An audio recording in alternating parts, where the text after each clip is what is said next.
Selamat datang kembali di channel TV Jadul. Kali ini saya mau menceritakan film vampir lagi yang berjudul The Haunted Cop Shop. Film ini berkisah tentang sebuah kantor polisi yang sedang diserang hantu. Tentu saja para polisi yang biasa menangani kasus kriminal pun jadi kewalahan menghadapinya. Wah, kira-kira gimana ya aksi dan kisahnya? Simak video ini sampai akhir dan tentu saja selamat menyaksikan. Mohon perhatian, pintu teater 1 susah dibuka. Film bermula dari adegan seorang gadis manis bernama Millie yang tengah mengintip biksu di depan kantor polisi. Millie menduga biksu ini mau minta sumbangan. Tak lama, inspektur keluar menemui biksu ini yang ternyata adalah kawan polisinya dulu. Lantas, inspektur bertanya apa tujuannya datang kemari. 7 hari ke depan, biksu mengingatkan agar inspektur melarang gadis berpakaian pink manapun memasuki kantor ini. Karena kalau tidak, maka kantor ini akan diganggu setan. Tentu saja inspektur tak percaya dan hendak memakinya. Tapi biksu langsung mencegah makiannya karena takut inspektur berdarah. Nah, sesaat biksu pergi, inspektur terkena pukulan bola kasti dari bawahannya yang bernama Maki dan Mancoy. Melihat kepalanya berdarah, inspektur mulai mempercayai himbauan mantan rekannya tadi. Lantas, inspektur bertanya pada bawahannya, memang 7 hari ke depan ada apa? Maki dan Mancoy menjawab, ada festival Yulan, alias festivalnya para hantu.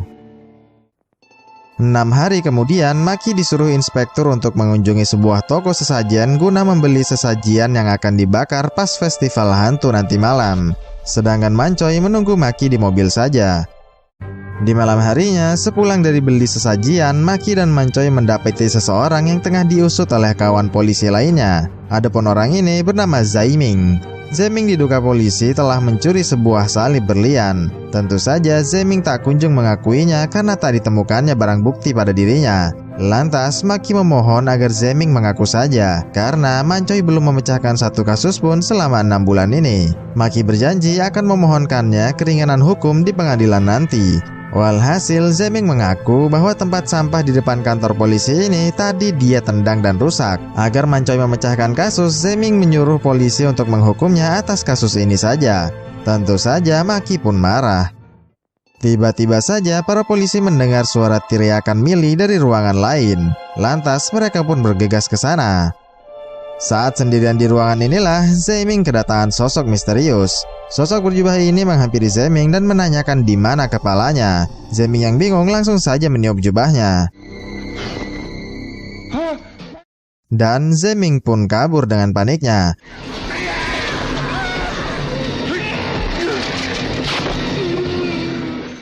Karena sudah sangat terdesak, Zaiming pun menangkalnya dengan salib yang telah dia curi tadi. Langsung saja salib itu direbut dan ternyata sosok misterius itu adalah Mancoy yang menyamar. Sudah barang tentu Zaiming tak dapat mengelak lagi. Dan Zaiming pun dipenjara.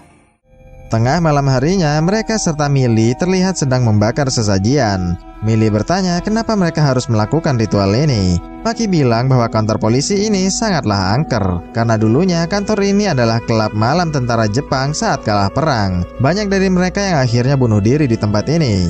Sayangnya mereka tak sadar bahwa sesajen yang mereka bakar adalah sosok wanita berbaju pink, yang mana sangat dilarang oleh biksu di awal film tadi. Dari sinilah teror setan pun bermula. Di lain sisi, Zaiming yang gelisah karena tak dapat tidur tiba-tiba melihat sosok gadis cantik berpakaian pink lewat di depan selnya. Tak sampai di situ, si gadis memanggilnya sekaligus membukakan pintu selnya. Walhasil, Zaiming pun keluar untuk mengecupnya. Napi lain yang tak melihat sosok hantu itu pun menganggap Zaiming sudah gila. Puncaknya, si gadis malah berdiri di depan selnya Napi. Walhasil, si Napi pun pingsan. Kemudian Zaiming yang bermaksud mencari si gadis malah nyasar ke sebuah klub malam. Tentu saja Zaiming bingung kenapa ada klub malam di kantor polisi. Lalu Zaiming sempat tak sengaja memandang seorang pria. Kemudian dibawalah Zaiming ke tempat bermain mahjong. Para pemain mengajak Zaiming dengan taruhan yang sangat besar. Karena Zaiming tak punya uang, maka salah seorang pemain membolehkan Zaiming mempertaruhkan nyawanya saja. Tanpa berpikir panjang, Zaiming langsung menyetujuinya. Dan bermain mahjonglah mereka berempat. Awalnya, Zaiming menyangka bahwa dirinya menang dengan batu kembarnya. Tapi setelah dilihat lagi, batu mahjongnya malah berubah. Walhasil, pemain pun hendak meminta nyawanya. Kemudian diperlihatkanlah sosok asli dari mereka semua. Zeming yang sudah kalah diminta hantu untuk membuka kotak berisi pemimpin mereka, yaitu Jenderal Ise. Zeming diperintah membawa jenderal ke alam manusia lagi, dan dibukalah kotak itu oleh Zeming. Terbangun dari tidur, Zeming menganggap bahwa kejadian tadi hanyalah mimpi. Tiba-tiba saja pintu selnya terbuka. Saat Zeming mendekat, mendadak Jenderal Ise muncul. Walhasil Zeming pun kabur. Melihat Zeming, tentu saja Maki dan lain-lain mengejarnya. Tapi naas, Zeming keburu dibawa jenderal. Mereka sendiri belum sadar jika Zeming diculik hantu. Saat mereka sudah berduaan, Jenderal Ise mencekiknya untuk kemudian dihisap darahnya. Dan makin kuatlah si Jenderal Ise ini. Di lain sisi, Maki melapor bahwa tahanan bernama Zeming baru saja kabur dari selnya. Lantas, inspektur menyuruh Maki dan Mancoy mencarinya sebelum besok pagi. Sedangkan yang lainnya disuruh ikut inspektur. Sementara itu, Zeming yang sudah jadi vampir berniat menakuti Maki dan Mancoy. Bukannya takut, Zeming malah diseret ke ruang pengusutan. Di sana, sambil menunjukkan sketsa, Zeming ditanya siapa sosok orang yang telah meloloskan dirinya itu. Zeming bilang bahwa sosok itu adalah vampir Ise. Tentu saja Maki dan Mancoy tak percaya sambil memukulinya. Karena terus mengaku dirinya vampir, Maki dan Mancoy menyuruhnya terbang atau menembus dinding untuk membuktikan kevampirannya. Zeming mengaku belum bisa lantaran dia masih magang, belum jadi vampir tetap. Sampai keesokan harinya, setibanya inspektur di kantor, Mancoy dan Maki masih ingin membuktikan kevampirannya. Lantas Zeming bilang bahwa dia akan menjadi abu jika terkena matahari. Mendengar itu, Mancoy ingin segera membuktikannya. Dan langsung saja Maki membuka tirai jendelanya.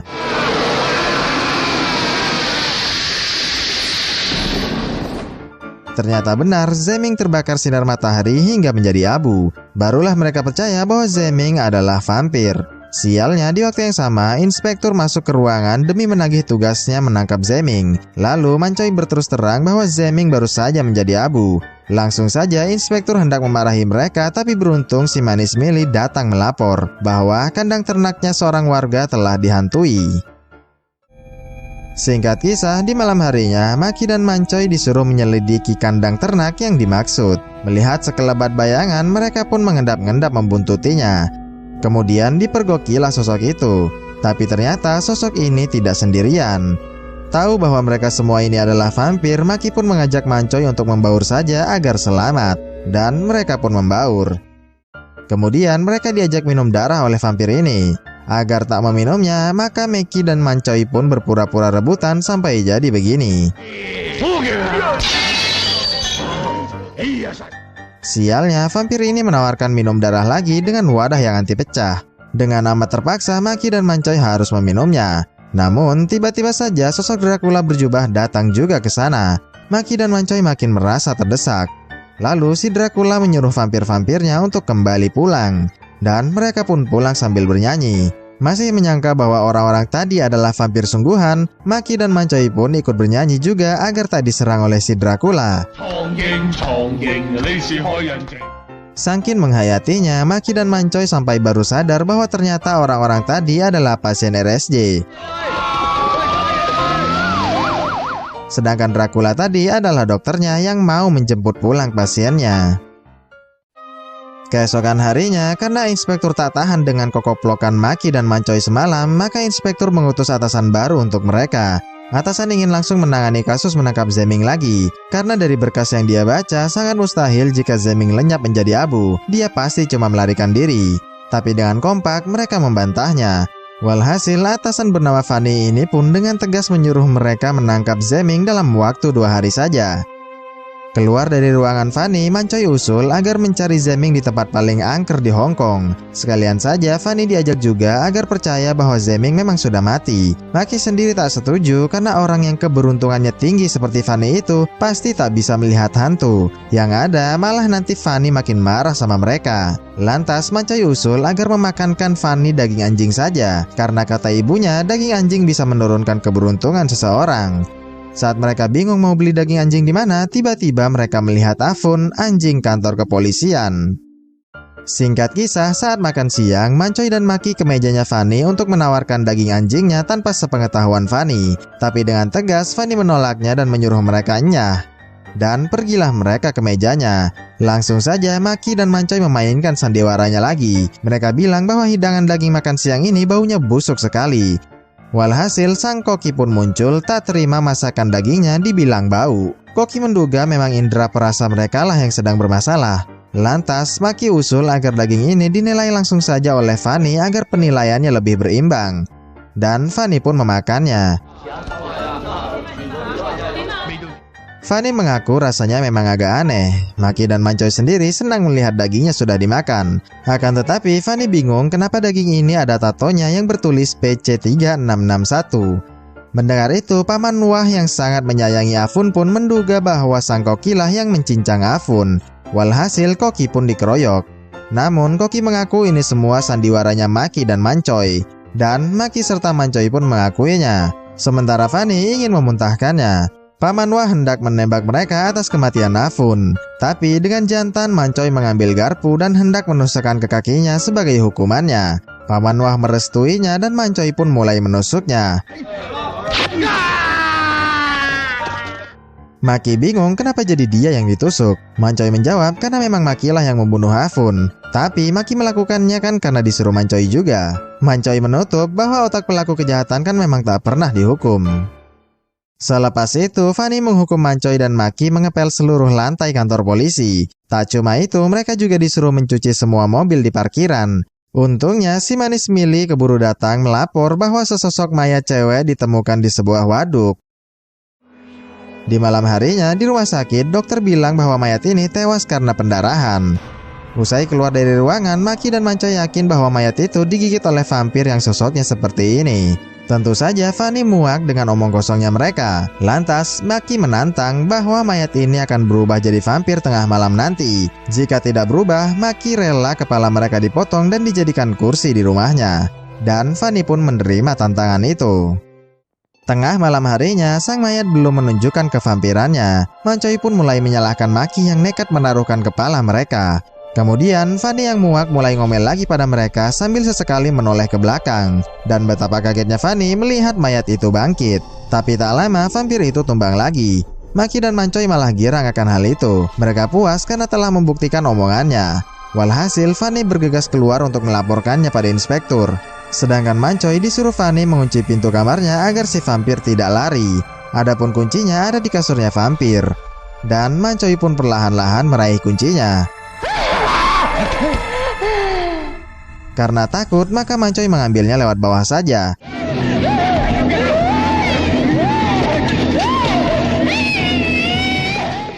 Beruntung Mancoy dapat menaklukkannya. Akan tetapi Mancoy heran karena sudah tak mendapati vampir di kasur lagi. Walhasil Mancoy pun diserangnya. Beruntung Maki dan Fanny kembali untuk menembakinya. Dan vampir pun kabur. Singkat kisah, dikejarlah vampir cewek itu hingga ke rumah angker. Setibanya di dalam rumah, mereka mengendap-endap masuk dan kaget mendapati pendeta Chung ada di balik pintunya. Walhasil Guru Chung pun membekuk Mancoy. Guru Chung memperkenalkan diri bahwa dia adalah orang pintar sejak usia 5 tahun. Kemudian Guru Chung bertanya siapa mereka ini. Tentu saja mereka menjawab bahwa mereka adalah polisi. Usai saling kenal, Guru Chung membukakan pintu depan yang diketuk seseorang. Ternyata itu adalah 2 Polantas. Polantas melapor pada Fanny bahwa mereka baru saja menemukan seorang wanita pecandu di sebuah rumah. Lantas, baru saja Fanny hendak ikut, tiba-tiba Guru Chung sadar bahwa 2 Polantas ini sudah terjangkit. Dan Guru Chung pun beraksi.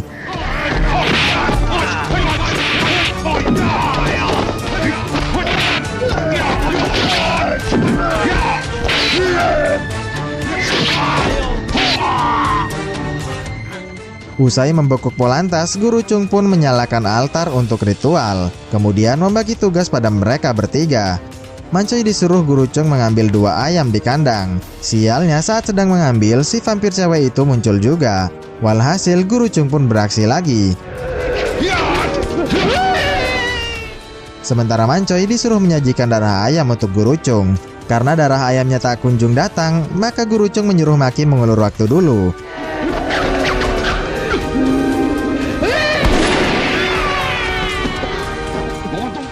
Sedangkan Guru Chung mengucurkan darah ayamnya. Dan Guru Chung pun beraksi lagi.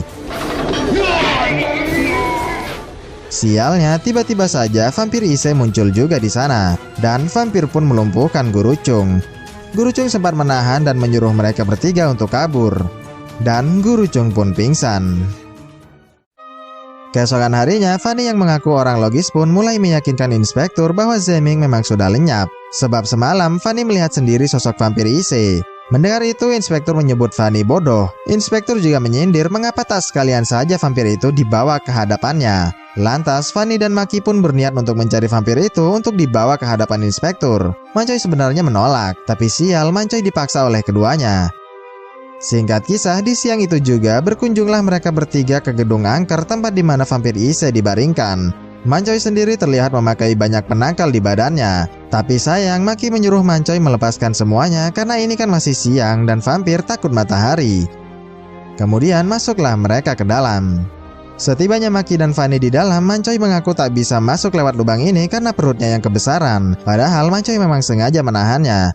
Walhasil, Maki dan Fanny pun memburu berduaan saja. Mereka berhasil menemukan peti mati vampir cewek dan juga jenderal vampir Issei. Lalu dengan agak takut, Fanny hendak memaku si vampir itu.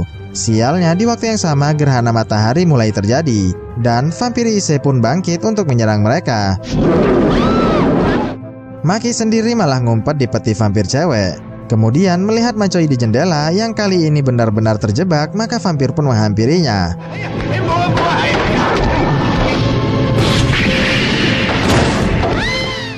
Dan vampir pun kabur. Tak hanya itu, matahari tadi juga melenyapkan si vampir cewek. Di malam harinya, Fanny, Mancoy, dan Maki minta nasihat pada koki kantor polisi mengingat dulunya koki ini adalah seorang pengusir hantu. Koki menyarankan mereka untuk menangkal vampir menggunakan sempak yang diletakkan di atas kepala kemudian memperagakan pose ini. Adapun untuk memusnahkan vampirnya adalah dengan menancapkan 7 paku kuburan di sekujur tubuhnya. Sepulang dari kantor, Maki dan Mancoy menginap di rumah Fanny untuk mengawalnya. Fanny sendiri sedang ada di kamarnya membaca tabloid. Kemudian Fanny keluar kamar untuk memeriksa Mancoy dan Maki. Lalu Fanny melihat ada pecahan gelas kaca di dekat jendelanya. Nah, di saat inilah Mancoy pun muncul. Ternyata Mancoy cuma iseng. Saat Mancoy hendak masuk ke dalam lagi, tiba-tiba di belakang Mancoy muncul vampir Issei. Walhasil mereka pun lari ketakutan. Tapi ternyata itu cuma Maki yang sedang iseng saja. Celakanya, di waktu yang sama vampir Issei yang asli muncul juga ke sana dan menyerang Maki. Maki pun kabur sambil menggendong Mancoy yang masih salah paham. Saat di tempat persembunyian, barulah Mancoy sadar bahwa dia adalah Maki, dan mereka pun bergegas mencari Fanny. Di lain sisi, Fanny yang ketahuan vampir langsung memperagakan jurus yang diajarkan oleh si koki tadi. Kemudian Maki masuk ke rumah juga disusul dengan Mancoy, dan vampir pun kembali menyerang mereka. Karena sempaknya hilang, maka Mancoy merebut sempaknya Maki, sementara Maki merebut punyanya Fanny. Walhasil Fanny pun diserang dan dibawa kabur. Usai Fanny diculik, Maki hendak mencarinya ke gedung angker, sedangkan Mancoy disuruh mencari 7 paku kuburannya. Saat baru berangkat, kebetulan sekali inspektur melihat kemana mereka akan pergi. Singkat kisah, dibuntutilah Maki oleh inspektur hingga ke gedung angker. Inspektur bertanya sedang apa Maki di sini. Lantas Maki berbohong bahwa dia ke sini untuk menangkap Zeming yang buron. Maki menyuruh inspektur saja yang menangkapnya agar inspektur mendapatkan penghargaan. Dengan senang hati tentu saja inspektur melakukannya. Sedangkan Maki sendiri mengintipnya dari jauh. Menganggap dirinya menemui Zeming, inspektur mengomelinya kemudian meledek penyamarannya sebagai hantu ini gagal total. Tapi tiba-tiba inspektur sadar saat melihat cermin dan tak mendapati sosok vampir itu. Walhasil vampir pun menyerangnya. Vampir menutup semua pintu keluar. Lalu Maki sempat menolong tapi sayang itu tidak berhasil. Lantas vampir pun mencekiknya. Di waktu yang sama Mancoy datang membawa paku makamnya. Sialnya, paku makamnya terlepas di kobaran api. Lantas Mancoy pun hendak mengambilnya. Kemudian Mancoy mulai menusuk 4 pakunya. Kemudian inspektur dan Maki juga menusukkan 2 paku lainnya. Saat paku tinggal 1, Maki hendak menusukkan paku terakhirnya pada si vampir. Tapi sayang itu gagal. Lantas Maki melemparkan pakunya pada inspektur saja.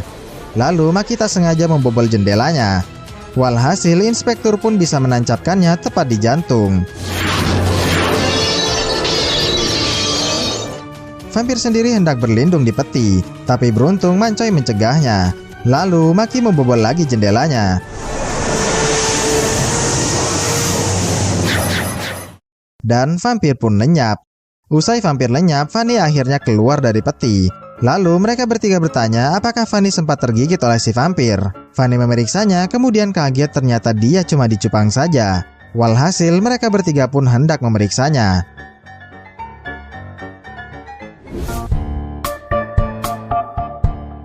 Ya itulah tadi akhir dari rangkuman film The Haunted Cop Shop. Bagaimana menurut juragan filmnya? Seru nggak? Tolong beritahu saya di kolom komentar ya, nanti akan saya baca. Terima kasih telah menonton video ini sampai akhir dan jumpa lagi di video berikutnya.